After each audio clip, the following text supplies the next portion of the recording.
Aleluias. Deus tem nos abençoado muito, irmãos.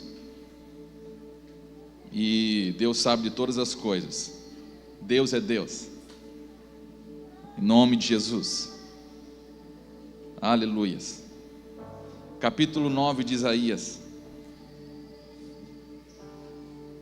Eu quero falar sobre a minha esperança. Sobre a luz que um dia brilhou nas trevas e que infelizmente o mundo da época rejeitou, e o mundo dos nossos dias também tem rejeitado.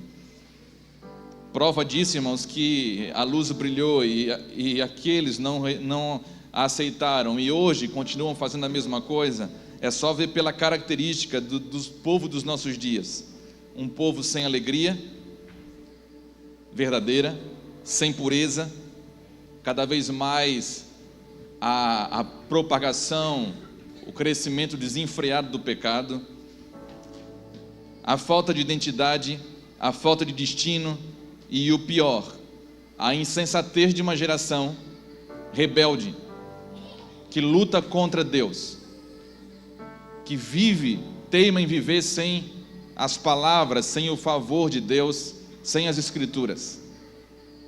Outra coisa que tem assolado e tem feito as trevas se tornarem intensas é usar e manipular as Escrituras sagradas conforme a vontade de cada um, a livre interpretação, de manipular, de mexer, de usar as palavras de acordo com a nossa própria vontade. Irmão, a Bíblia, ela não vem satisfazer a minha vontade. A Bíblia vem estabelecer a vontade do meu Pai, do nosso Deus. Irmãos, eu vou falar uma coisa para você. Eu quero falar sobre luz e trevas essa manhã. E tudo que poderia brilhar na minha vida era trevas. A luz que habitava em mim era trevas. A luz que havia em mim e em você era trevas. Se há alguma coisa resplandecendo hoje que faz brilhar, faz glorificar a Deus, e é a luz do eterno, não tem nada a ver comigo, tem a ver com Ele. É o favor dEle, é a graça dEle, e isso é dom de Deus. Capítulo 9 de Isaías.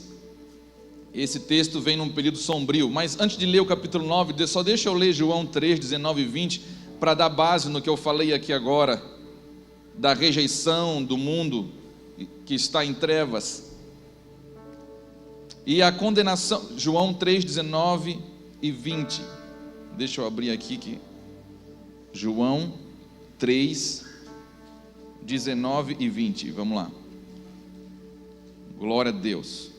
João 3, 19 e 20. E a condenação é esta: que a luz veio ao mundo, e os homens amaram mais as trevas do que a luz, porque as suas obras eram más.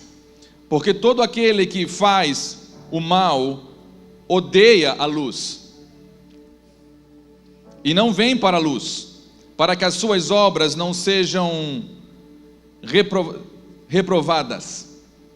Irmãos, nós podemos falar com os nossos lábios que nós amamos a luz, nós podemos cantar isso, mas o que testifica mesmo, o que testemunha, são as nossas obras.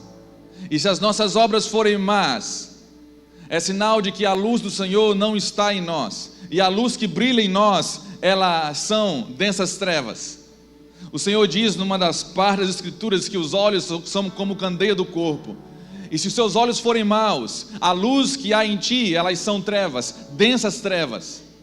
Então, ou seja, você não é somente alvo dessa luz do Senhor, mas você também é responsável pela propagação dela. O Senhor diz nas Escrituras que enquanto Ele estava no mundo, Ele era a luz do mundo. Mas uma vez que Ele foi levado aos céus, Ele olha para os discípulos e fala: agora vocês são a luz do mundo. Ele sabia que enquanto Ele estava entre os homens, Ele era o responsável por manifestar algo. Mas Ele também preparou os discípulos e espera que a igreja entenda esse propósito, que enquanto Ele não está aqui agora, mas resta uma promessa a qual Ele vai retornar, nesse período de tempo, o responsável por manter isso somos nós, eu e você. E se você quiser saber que tipo de luz nós estamos refletindo, é só ver pelas obras, porque se as nossas obras forem más, Duas coisas: nós não estamos refletindo a luz do Senhor Jesus, e ao mesmo tempo nós mesmos rejeitamos chegar próximo dele. E para isso nós, como crentes, muitas vezes manipulamos as Escrituras, aceitamos uma realidade de igreja que não tem nada a ver com a palavra de Deus. Irmãos, não adianta, a gente pode fazer o que a gente quiser, mas para você resplandecer a luz do Senhor, o que havia em você vai ter que sumir, vai ter que desaparecer, para que a sua luz resplandeça. Nesse vaso que se chama eu, que se chama você, não há como brilhar duas realidades diferentes. Ou brilha a luz dele, ou vai permanecer a nossa realidade ofuscando a realidade divina, que deseja ser propagada através da igreja. Vamos ler Isaías, num contexto terrível que estava passando. Irmão, há um ditado profético, que quanto mais intensa, mais densas são as nuvens, maior é o raio de luz. Há também uma passagem bíblica que vai dar base para isso, que diz que onde abundou o pecado, superabundou a graça de Deus. Mas Paulo fala, agora você não pode pegar isso daqui para mergulhar no pecado para ver que a graça agora vai aumentar. Não, porque uma vez que você morreu para o pecado, agora você não deve viver mais para ele, mas viver para o Senhor. Agora todo crente deveria entender isso, e agora não é mais ele quem vive, mas Cristo vive através dele. Não sei se você lembra, mas quem já leu Apocalipse, gosta de Apocalipse, no capítulo 2, há uma carta escrita para uma daquelas igrejas chamada Éfeso, e ali diz que se Éfeso não acordar, não se arrepender e não voltar para o Senhor tiraria o castiçal deles. Se no capítulo, antes disso, se você for ler o texto anterior da primeira carta de Apocalipse, você vai ver que a visão de João, ele vê o Cordeiro de Deus andando no meio de 7 castiçais, que eram as 7 igrejas. E o que fazia uma igreja ser igreja era exatamente o castiçal, porque não há sentido de ser igreja sem resplandecer a luz do Senhor. Não há sentido nenhum, irmãos, de ser igreja. Qualquer lugar que se chama igreja, que não resplandece mais a luz do Senhor, ela deveria ter outro nome, não mais igreja. Poderia ser uma instituição religiosa, um clube, uma associação, alguma coisa assim, mas igreja, no sentido bíblico, é aquela que resplandece a luz do Senhor, e a luz do Senhor é mantida pelo próprio Senhor. Ele andava no meio dos castiçais, e ele era o responsável, assim como o sumo sacerdote era na antiguidade. Capítulo 9. Deixa eu perguntar para você essa manhã, você que está aqui, você que está em casa, que tipo de luz está brilhando em você? E eu vou fazer mais uma pergunta aqui para você. Quando você foi alvo dessa luz, que era inacessível, o que aconteceu na sua vida? Porque eu rejeito, escute aqui, olha para mim, eu rejeito a ideia de que a luz do Senhor resplandece em você e não acontece nada. Irmãos, é como uma casa que você entra no escuro. Imagina você chegando na sua casa de madrugada, ela está toda no escuro, e você entra, a energia está ali, só que você não vê. Você tem uns instrumentos na parede chamada interruptor, que você tem uma escolha a fazer: ou você liga, ou você continua andando em trevas. Mas a energia está ali. Jesus está aqui. Você desfruta da sua palavra ou não, vai depender de você. Que tipo de interruptor você vai acionar? Se você vai acionar um interruptor, porque ele está aqui. A vida, a força, a graça são totalmente dele. E quanto mais isso, irmãos, mais nós acionamos isso. Quando eu estou entrando na minha casa e eu vou acendendo, irmãos, eu vou vendo toda a realidade daquele ambiente. Imagina você entrando num lugar que você não conhece, você não sabe. Se você não acender a luz ali, você nunca vai perceber os detalhes. Irmão, tem detalhes da nossa vida que só Jesus pode mostrar para mim e para você. Para aqueles que se acham alguma coisa ainda bom, que tem orgulho ainda, ou soberba, alguma coisa assim, ou disfarçado disso, precisa acender um interruptor aí urgente, porque não tem como, né, Giovanni? Se você acender o interruptor e a luz dele brilhar, a primeira coisa que vai acontecer, vai acontecer uma movimentação de revelação na sua vida inversa do mundo. Porque você vai começar a perceber que você não é exatamente aquilo que você pensava que era. E você, pastor, mas e agora? Agora a luz, a mesma luz que mostrou que você não era aquilo que você pensava que era, ela também vai começar a revelar algo que você não sabia, aquilo que você é na luz inacessível. Porque a sua identidade está nele. E tem gente ainda brigando, ainda para ficar ali, guardando aquilo que... Irmão, o que vai ter que acontecer? Vamos falar sério. O que tem que acontecer na vida de muitas pessoas para ela decidir apertar o interruptor? Não brinque nas trevas. Todo aquele que diz que está na luz deve andar como ele está na luz, disse João. Olha só o que diz Isaías agora. Mas a terra que foi angustiada não será, Isaías 9, 1 e 2 e 3. Mas a terra que foi angustiada não será entenebrecida. Envelheceu nos primeiros tempos a terra de Zebulon, a terra de Naftali, mas nos últimos tempos enobreceu junto ao caminho do mar, além do Jordão, na Galileia das nações, aonde abundou o pecado, superabundou a graça de Deus. O povo que andava em trevas viu uma grande luz, e sobre os que habitavam na região da sombra da morte resplandeceu a luz. Tu multiplicaste a nação, a alegria lhe aumentaste, todos se alegrarão perante ti, como se alegram na ceifa, e como exultam quando se repartem os despojos, porque tu quebraste o jugo da sua carga, e o cajado do seu ombro, e a vara do seu opressor, como no dia dos midianitas. Até aqui. Não, vamos ler mais, irmãos. Porque todo calçado que levava o guerreiro no tumulto, na batalha, e todo manto revolvido em sangue serão queimados, servindo de combustível ao fogo.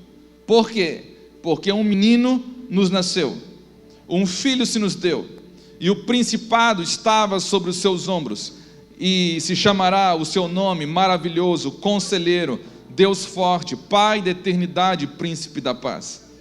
Do aumento do seu principado e da paz não haverá fim mais, sobre o trono de Davi e no seu reino, para o firmar e o fortificar com juízo, com justiça, desde agora e para sempre. O zelo do Senhor dos exércitos fará isso.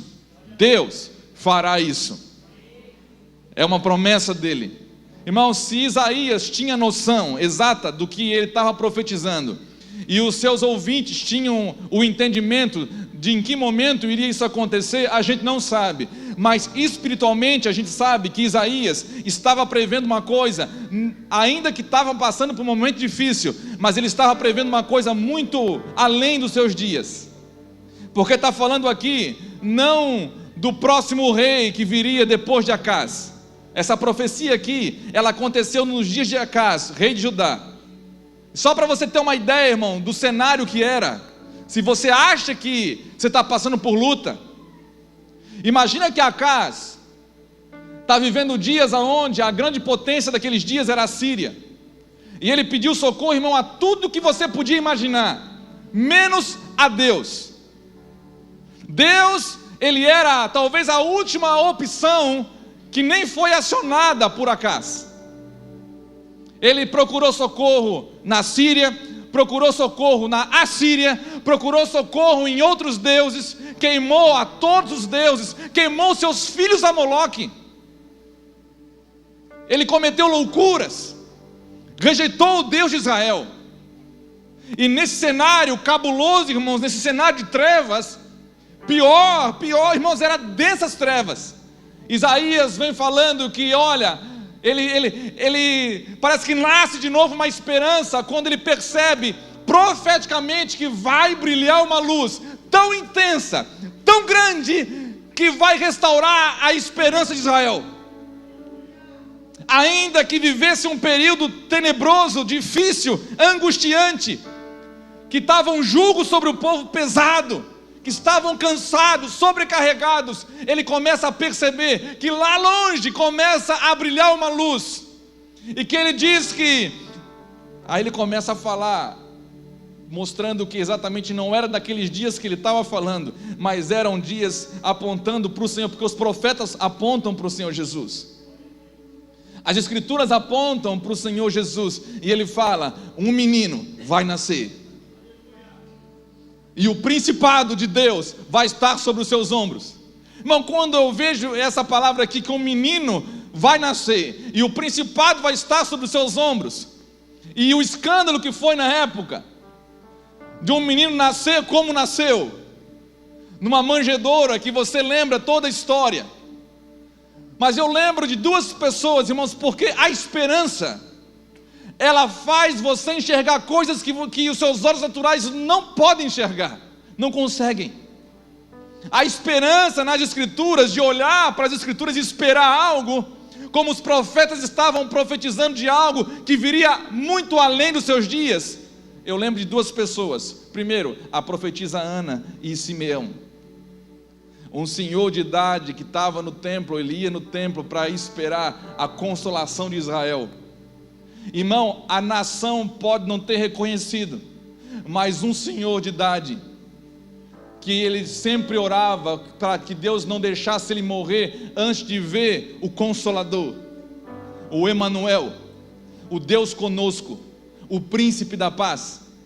E ele só pôde descansar quando ele estava no templo, e ele percebeu, irmão, agora é fácil você ver as escrituras, e você, ok, eu entendo que Simeão viu e reconheceu, mas imagina Simeão no templo, e entra uma criança no colo da sua mãe, e é assim como qualquer outra criança, e ele profeticamente, ele reconhece que o principado estava nos ombros daquele menino,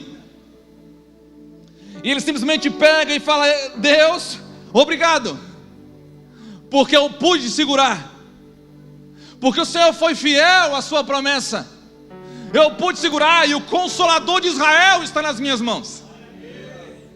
Enquanto o mundo estava em trevas ainda naqueles dias, e permanece em trevas, e as trevas ainda são amadas por muitos, e infelizmente muitos até cristãos, que se dizem cristãos, religiosos, amam mais as trevas hoje do que a luz. Como assim, pastor? Quando que nós amamos mais as trevas do que a luz? Quando nós, irmãos, nós nos aproximamos muito mais das trevas, quando nós continuamos fazendo as mesmas obras. Muda só o cenário. Irmão, tem gente cometendo os mesmos pecados, só que num cenário religioso. Continua rebelde, continua insensato. Sabe o que é insensato, irmãos? Que é um dos piores juízos para o ser humano. É quando você diz assim: olha, o dono do meu nariz sou eu, e eu faço o que eu quero. Quando você é o juiz, quando você governa a sua própria vida, quando você diz, você começa a definir para onde você vai, para onde você não vai, o que você vai fazer. Isso são características de insensato. Agora, quando a luz começa a brilhar sobre a sua vida, você já começa a se submeter a ela, e não é mais você que decide, não é mais você que governa. O que governa você é o que governou a vida de Simeão, é a esperança dessa luz. Em algum momento eu vou ter contato com ela. Simeão acreditava, e a esperança é: eu não vou morrer antes desse dia. E realmente assim aconteceu. Ana também, quando apareceu o menino, ela começou a profetizar, porque ela sabia há algo especial acontecendo. No meio de toda essa treva começou a resplandecer uma luz. E eu vou repetir a pergunta para você, irmão: o que você está fazendo com essa luz? Quais são as suas respostas para ela? O que você faz quando ela brilha na sua vida? Ou você pensa que ela vai continuar brilhando com a mesma intensidade para sempre, mesmo diante das suas recusas, da sua dureza de coração? Irmãos, eu quero falar uma coisa: você pode administrar a luz da sua casa, desligar, ligar, mas a luz que se refere nas Escrituras, você não administra ela. Eu quero falar uma coisa para você, irmãos. Ou esse menino aqui, que era menino, hoje ele está sentado à destra do Pai. Ou ele reina na sua vida, ou ele não reina na sua vida. E eu quero falar para você, o reflexo do seu reinado é porque na nossa cultura é muito difícil nós imaginarmos essa questão de reino, porque nós viemos num sistema democrático de exploração. Nosso país foi um país explorado, então nós não temos a cultura de reino. Mas reino, se ele reina, por isso quando o reino dele chega na sua vida, e o Senhor disse que o reino dele está em nós, se o reino dele está em você, então ou você se sujeita ao seu senhorio, ou você não entendeu ainda nada. Ou eu me sujeito a esse senhorio, ou eu não entendi nada. Aqui mora a angústia dos santos, porque você vai ter que lidar com a sua carne todos os dias, seus sentimentos, a sua vontade, que ela vai sempre querer ofuscar essa luz que está irradiando desse lugar. Irmãos, como nós lemos João 3, 19 e 20, a condenação é esta: que a luz veio ao mundo e os homens amaram mais as trevas do que a luz, porque as suas obras eram más. Irmãos, Isaías teve uma visão gloriosa que reacendeu a esperança de Israel. O profeta viu muita tristeza, muita luta, muita adversidade, mas ao mesmo tempo ele viu, vai brilhar uma luz. E eu quero falar uma coisa para você, irmãos: essa luz brilhou, mas aquele que fez, que mostrou, que encarnou isso, que manifestou isso, ele vai voltar. O seu reino vai ser estabelecido na sua plenitude. As consequências, irmãos, do governo do Messias são apresentadas antes que ele próprio seja apresentado, quando ele falou que o que o Senhor faria. Olha só no versículo 3, vou ler de novo. Tu, depois de ver essa luz, olha o que o profeta vê: tu multiplicaste a nação e a alegria lhe aumentaste, todos se alegrarão perante ti. Irmão, vou falar de novo, é fácil ler isso daqui hoje, mas quando o profeta escreveu isso daqui,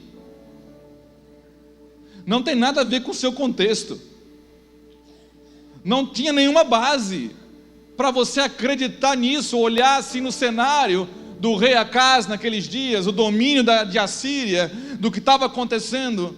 Irmão, Judá sofreu tanto nesses dias aqui, nessa época, que ele foi capturado pelo próprio reino do norte de Israel. Quando chegaram lá, fizeram Judá voltar. Irmãos, a confusão era tanta, o desgaste era tanto, o desvio de Deus, de Jeová, era tanto. Mas quando Deus começa a mexer, quando eles começam a ver o povo, uma parte do povo voltar para o Senhor, então a alegria do profeta, ela começa a reacender. Só porque alguns começam a retornar e começaram a se converter ao Senhor. Irmãos, pode haver trevas, densas trevas nos nossos dias, mas sempre vai ter um remanescente se voltando para o Senhor. Sempre vai haver, em todo momento da história, sempre vai haver uma pessoa, outra, em todos os lugares, se voltando, se curvando, se sujeitando ao Senhor. Para quê? Porque essa luz aqui vai continuar brilhando, irmãos. Não interessa se você não quiser, não vai ser através de você, mas vai ser através de alguém. E Isaías se alegrou com isso. A luz do governo do Messias, diante da crise daqueles dias, como diante da crise dos nossos dias. Irmão, você consegue hoje as trevas nos nossos dias? Escute algo: As trevas dos nossos dias, elas são tão densas que parece até palpar elas hoje. Dá até para tocar nelas, de tão densas que elas estão se tornando, em todos os sentidos. Irmão, aquela que era para manter a luz acesa está se desviando. Dos lugares aonde nós podíamos esperar algo, estão se desviando. Como diz, parece que me ecoou, eu estava lembrando, enquanto nós estávamos aqui essa manhã, eu estava lembrando de uma palavra de Amós, que Amós diz que nos últimos dias haveria fome de pão, não do pão, mas da palavra de Deus, e correriam de um mar a outro, e começariam a correr de um lugar para outro, e não iriam mais achar. Por quê? Porque haveria uma escassez dela. Não despreze enquanto você tem. Sabe que é o nosso perigo? Eu estava conversando esses dias com um irmão. Sabe o perigo que nós corremos? É o que Salomão fala em Provérbios, que a alma farta pode pisar o favos de mel, mas para o faminto até o amargo é doce. O perigo que nós corremos hoje é com a fartura de pão, nós menosprezarmos aquilo que Deus está falando conosco, de tornar comum aquilo que é santo. Irmão, não torne comum aquilo que é santo. Não olhe para a palavra de Deus como se fosse um livro qualquer. Não receba a palavra de Deus como se fosse palavra de um homem.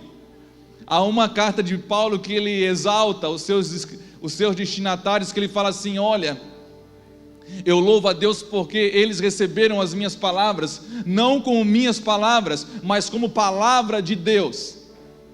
Então, irmãos, quando você se depara com a palavra de Deus, com o que Deus está falando, não trate isso como se fosse de qualquer forma, qualquer coisa. As coisas, irmãos, de Deus não podem se tornar comuns na sua vida, no sentido de qualquer coisa. Não torne os nossos ajuntamentos, por exemplo, uma coisa que tem que cumprir uma agenda. Hoje eu tenho que ir no culto de manhã, mas, poxa, está um dia bonito para ir para a praia. Vai depois, né? Não torne as coisas que ainda são marcos para nós, irmãos, como algo sem valor nenhum. Não faz perder o brilho. Você é responsável por isso. Irmãos, às vezes são negociações que você faz. Vou dar o exemplo da casa de novo. São vários interruptores. Hoje você desliga um, amanhã você desliga outro.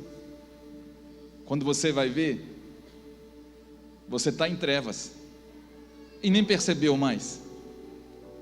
Eu vou falar uma coisa, irmãos, com tristeza, mas eu creio que a maioria daqueles que se chamam crentes nos nossos dias estão andando em trevas, afirmando que estão na luz. Mas você pode reconhecer isso pelas suas obras, porque as obras são más. Você falou hoje de igreja, é um esculacho, irmãos. Você falou hoje de crente, é um esculacho. Por motivo de quem? Por motivo dos outros? Não, é como o Senhor fala. Deus tem prazer de quando você, fazendo bem, você passa por lutas, você sofre. Deus se alegra com isso. E você nasceu para gerar alegria no coração de Deus. Deus se alegra com isso. Mas que vantagem há se você fazendo mal, você sofre? Que vantagem há se você cometendo pecado, desobedecendo, você sofre? Isso não há vantagem nenhuma. A alegria de Deus é quando você, pela sua palavra, você padece. Pela sua palavra você ecoa o gesto de um menino que nasceu há 2000 anos atrás, que o autor de Hebreus diz: ele, ainda que era filho, aprendeu a obedecer pelo que padeceu. Se tinha uma experiência, irmão, que não sei se você já imaginou isso, Jesus, enquanto estava à destra de Deus na eternidade, ele não tinha experiência do que era obediência para homens escravos como eu e você, que estávamos escravos do pecado. Mas como diz a palavra de Deus, a maior humilhação do Senhor foi deixar aquele lugar e assumir uma condição semelhante à minha e à sua, e ele aprendeu na pele o que era obediência. Ele aprendeu na pele pelo que suportou, porque quando ele pediu no Getsemane, clamou pela sua aflição em relação à morte, diz a palavra que ele foi ouvido, mas ele saiu dali e foi para a cruz. E o Senhor diz: armai-vos vocês dos mesmos pensamentos que havia naquele menino. Aquele menino de 2000 anos atrás, hoje, ele não é mais um menino, ele é Rei dos Reis, Senhor dos Senhores. Ele vai voltar. E o sentimento que estava sobre ele, que mantinha aquele principado, é que ele nunca, em nenhum dia da sua vida, ele viveu para satisfazer a sua própria vontade. Mas ele, os seus pensamentos, a sua mente, o seu coração, estavam todos apontados para satisfazer a vontade de Deus, do seu Pai. Armai-vos disso, que aquele que padeceu na carne, diz a palavra, cessou do pecado. Sabe o que ele está falando? Eu vou pregar sobre isso outro dia.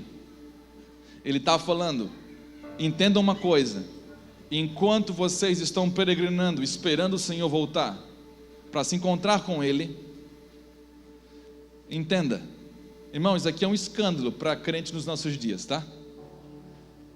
Ele está falando ali da aflição da sua carne. Ele está falando: vocês, entendam uma coisa, até o final da peregrinação de vocês, vocês vão ser afligidos na carne. A carne de vocês vai viver uma aflição, como ele viveu. Se é que vocês querem viver uma vida santa como ele viveu. Não é assim que está escrito em Pedro, 1 Pedro? Sede vós santos, como vosso Pai é santo. Irmão, quando eu olho para os nossos dias, a incerteza, a falta de esperança, as guerras, a violência, elas voltam a marcar história, como nos dias de Isaías. Não é muito diferente. Hoje, irmão, se você largar o Senhor, não sobra muita coisa, não sobra nenhum lugar para você se agarrar, porque tem uma grande depressão rondando o mundo. Se você for ouvir os governantes das grandes nações, se você for ver as guerras que estão acontecendo, as ameaças de guerra, se você for ver tudo o que está acontecendo nos nossos dias, você vai ver o que está rondando são densas trevas. Só tem uma coisa, uma esperança para nós. Não há mais, não tem outro lugar, irmãos. Ou você se agarra em Jesus, ou você crê de todo o seu coração no Senhor Jesus, ou o que vai restar para você é somente a terrível expectativa do juízo. Mas eu quero terminar falando de uma coisa. Primeiro, lembrar que nessa escuridão, Isaías viu a nossa esperança. Eu vi essa luz, irmãos, quando eu tinha 14 anos. Quando eu tinha 14 anos, eu tive contato com essa luz. E essa luz brilhou nas minhas trevas. E continua brilhando até hoje. Eu quero perguntar para você, se essa luz continua brilhando na sua vida. Porque pode haver algum lugar aí dentro de você ainda que não foi explorado por ela. Pode haver lugares ainda que ainda reina egoísmo, reina orgulho, reina vícios que ninguém sabe, irmãos. Por isso que a palavra de Deus diz que ela é penetrante e ela é capaz de discernir as intenções do coração do homem. Irmãos, diante da sua palavra, diante do Cordeiro de Deus, diante dessa luz, você não tem como disfarçar. Não adianta botar roupa de ver Deus. Não adianta comprar roupa nova, irmão, e ficar bonitão. Não adianta comprar roupa nova e ficar bonitona. Diante dele, irmão, não tem botox, não tem maquiagem, não tem nada. Você vai comparecer diante dele quando a palavra dele chega, quando a luz dele chega, você está diante dele exatamente como você é. Você pode pensar que não, mas ele te vê como você é. O negócio é que tem que casar as duas coisas. Ele sempre vai te ver como você é, mas nem sempre você vai se apresentar a ele como você realmente está. Como que você está hoje? Às vezes nós temos a habilidade de sorrir por fora, está chorando por dentro. Faz de conta que está de luz, todo iluminado, mas na realidade o coração está em densas trevas. Eu quero falar agora sobre um legado para nós terminarmos. Jesus disse um dia, João 8,12, se você quiser abrir aí comigo, João 8,12.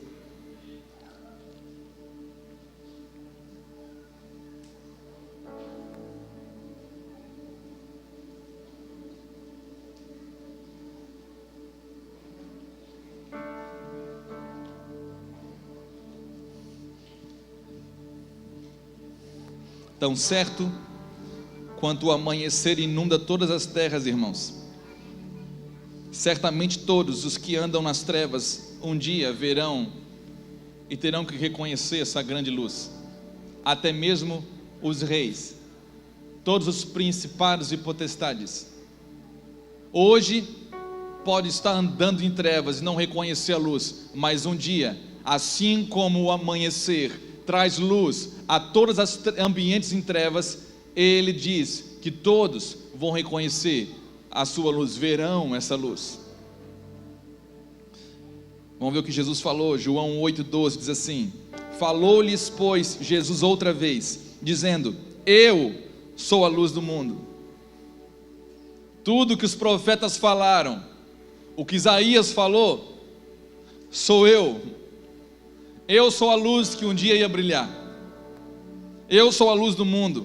Quem me segue não andará em trevas, mas terá a luz da vida. Eu vou parafrasear isso e trazer isso, tornar isso mais acessível, irmãos, para que a gente possa entender bem. Quando o Senhor diz, eu sou a luz do mundo, e quem me segue não andará em trevas, Ele está falando, vocês que me seguem, vão fazer coisas que são naturais da luz, não das trevas. Se você não ama as pessoas, não ama o seu irmão, ou se você odeia alguém, não é comigo que você está andando. É como se o Senhor estivesse falando isso. Se você tem dificuldade de perdoar alguém, se você tem dificuldade de andar a segunda milha, se você tem dificuldade de abençoar, de acreditar, não é comigo que você está andando, porque isso são coisas naturais da luz. Irmão, é impossível, eu quero falar para você, você andar na luz e você não ser contagiado por ela. É impossível você estar sujeito a ela, sujeito ao ambiente dela e não ser moldado por ela, transformado por ela. Irmão, treva nenhuma ela resiste. Quem resiste somos nós. Mas as trevas, quando vocês lembram, por exemplo, para entender o que acontecia espiritualmente quando Jesus chegava em ambientes aonde os demônios reinavam? Na hora que Jesus, sem falar nada, irmão, na hora que Jesus chegava, o que acontecia?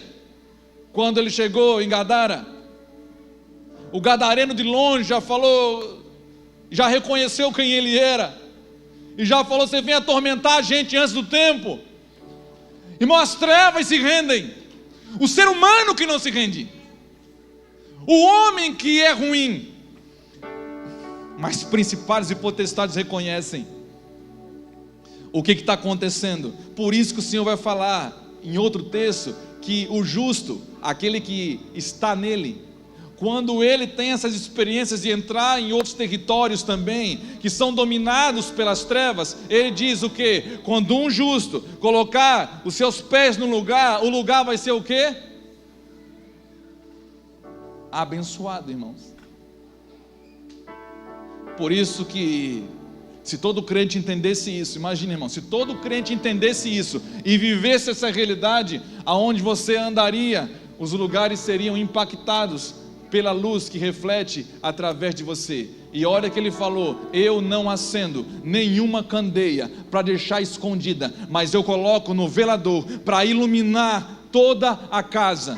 Ele estava preparando os seus discípulos para que no momento que ele saísse dali, eles continuassem o legado dele. Qual era o legado? Iluminar, irmãos, o mundo que está em trevas, resplandecer algo. Mas o coração de Jesus, como o coração de todo crente deveria ser, não tem nada a ver com luz própria. Não tem nada a ver com resplandecer alguma coisa nossa. Não tem nada a ver com alguma coisa minha. A luz que deve resplandecer é totalmente dele. Porque ele também fez assim. Jesus, quando veio, ele não falou e não fez nada dele mesmo. Mas ele falou: o que eu falo, o que eu faço, é o que eu vejo e eu ouço o meu Pai fazer. Eu vim para manifestar o meu Pai. Porque se vocês me receberem, vocês recebem Ele. Hoje, irmãos, os crentes não fazem isso. Eles querem ser recebidos no final, eles mesmos. Eu quero ser recebido, eu quero ter, eu quero estar ali, eu quero ser reconhecido. Naqueles dias, Jesus ensinou uma coisa diferente: se vocês me negarem, vocês não estão negando eu não é questão, é quem me enviou. João 9,5 diz assim: enquanto estou no mundo, sou a luz do mundo. João 12,46, ele fala assim: eu sou a luz do mundo que vim ao mundo, para que todo aquele que crê em mim não permaneça em trevas. Agora, o legado, a continuidade dessa luz. Mateus 5,14 diz assim, agora ele falando para os discípulos: vós sois a luz do mundo. Não se pode esconder uma cidade edificada sobre o monte. É como se ele estivesse olhando para os discípulos e ele falasse assim: de agora em diante, ou vai chegar a hora que não vai depender mais de vocês. O que vai estar sobre vocês vai ser exposto. Eu vou fazer isso. Eu vou fazer isso. No momento que você se reconhece como uma candeia nas mãos do seu Senhor, não é mais você que define a hora de ligar e a hora que desligar, está entendendo? Não é o crente que define: não, hoje eu vou brilhar e amanhã eu não vou brilhar. Hoje eu vou estar bem, amanhã eu não vou estar bem. Estando bem ou não estando bem, tendo alguma coisa ou não tendo alguma coisa, a luz dele brilha em mim. E é isso que é verdade.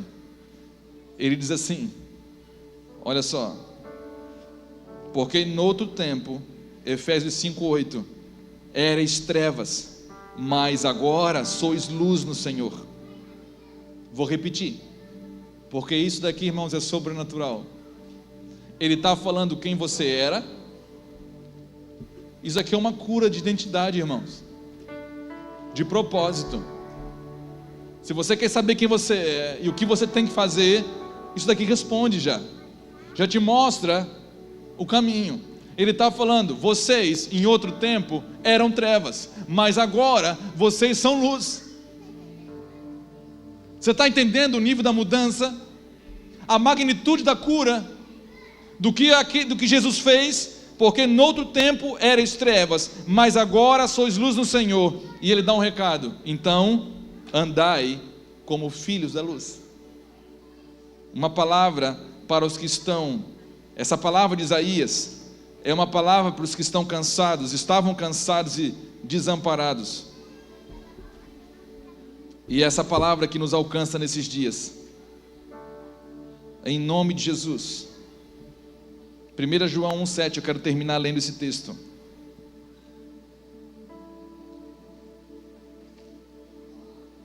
É o que nós estamos lutando para viver. É o que nós estamos nos gastando e deixando gastar. 1 João 1,7.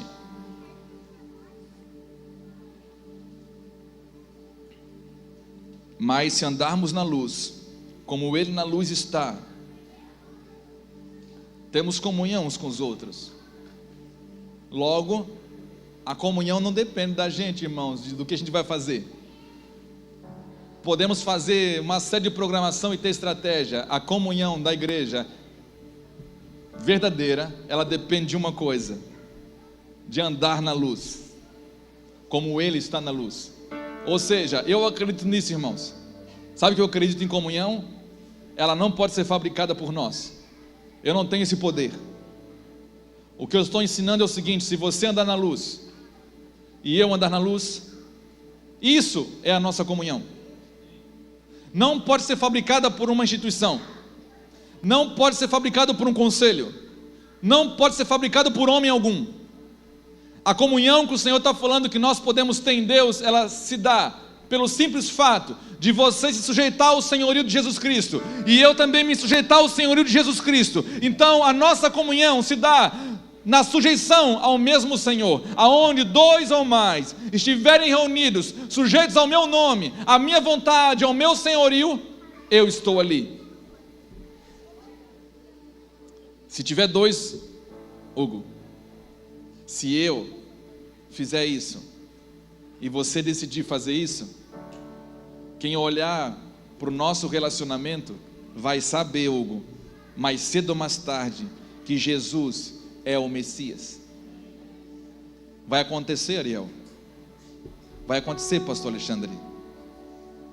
Eles podem não reconhecer hoje, mas no dia da visitação deles, a palavra fala, eles vão reconhecer pelas nossas boas obras e vão glorificar aquele que nos enviou e nos manteve até hoje.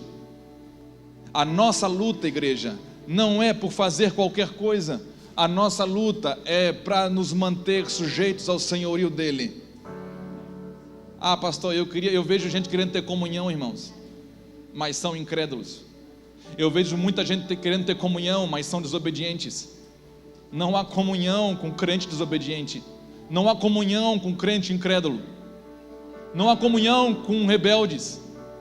A comunhão está em você andar na luz e eu andar na luz. Não depende de nós. É algo que vai além da nossa força, além do que nós podemos fazer. Mas se andarmos na luz como Ele está na luz, você tem que conhecê-lo para andar com Ele. Você tem que conhecer para permanecer andando nele. Se andarmos na luz como Ele está na luz, temos comunhão uns com os outros. E o sangue de Jesus Cristo nos purifica de todo pecado. Amém? Se levante essa manhã em nome de Jesus.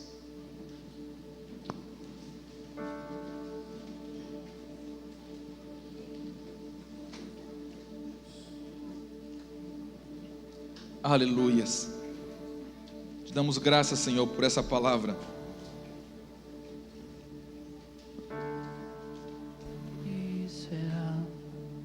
Você lembra quando essa luz brilhou sobre a sua vida? Agradeça a Deus por isso.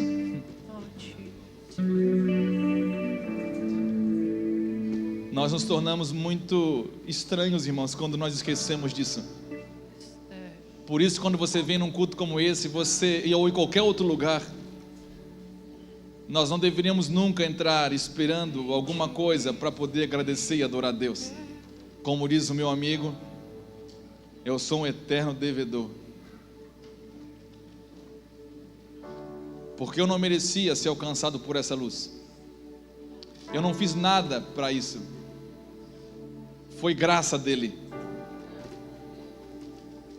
Agora eu só tenho um cuidado: de permanecer nesse lugar, de andar nessa luz, como aquele que me iluminou a primeira vez. Aí a pergunta que eu fiz no começo: o que você está fazendo com a luz que um dia brilhou em você? A palavra boa para você é a seguinte para nós: é que o mesmo que resplandeceu a luz, que Ele é a luz do mundo, Ele falou: eu não apago o pavio que está fumegando, porque a misericórdia triunfa sobre o juízo. Nós, irmãos, quando a gente vê um pavio fumegando, a gente quer logo apagar, destruir. O ser humano é cruel. O Senhor, quando vê alguém fumegando, alguém quase apagando, Ele coloca todos os seus esforços. É como aquele, você está acendendo lá o carvão, passar uma carne, você pega a tampa de uma panela, começa a abanar para o fogo voltar. Você não faz isso? Joga o álcool, sei lá, faz alguma coisa. Você quer que tenha fogo. O Senhor faz a mesma coisa. Eu não apago você, então não apague os irmãos. Não apague ninguém. A sua vida tem que ser o sopro do Espírito. Essas são as obras que o mundo vai olhar e vai dizer: cara, essa igreja existe. Não tem nada a ver com a luz própria de fulano, ciclano. Não, irmãos, vou falar uma coisa para você: ou os homens entendem isso ou estão perdidos. Quanto mais a luz do Senhor brilhar, menos eu vou aparecer e menos você vai aparecer. É assim que sempre aconteceu, e é assim que tem que acontecer até que Ele volte. Em nome de Jesus. Vamos orar. Se tiver alguém aqui que estava quase apagando, é uma boa manhã para você ser tocado por esse sopro, porque ele não apaga o pavio que fumega, e ele não pisa a cana quebrada. Ainda nós estamos, irmãos, no ano aceitável do Senhor. Ainda nós estamos nesse período. Se você estava quase apagando, se você estava sofrendo e tem reconhecimento disso, eu quero orar por você. Levante sua mão onde você está agora, em nome de Jesus. Pode levantar, irmãos. Você não precisa esconder nada de ninguém. Isso aí. Feche os olhos agora. Você que levantou suas mãos, fique com elas levantadas.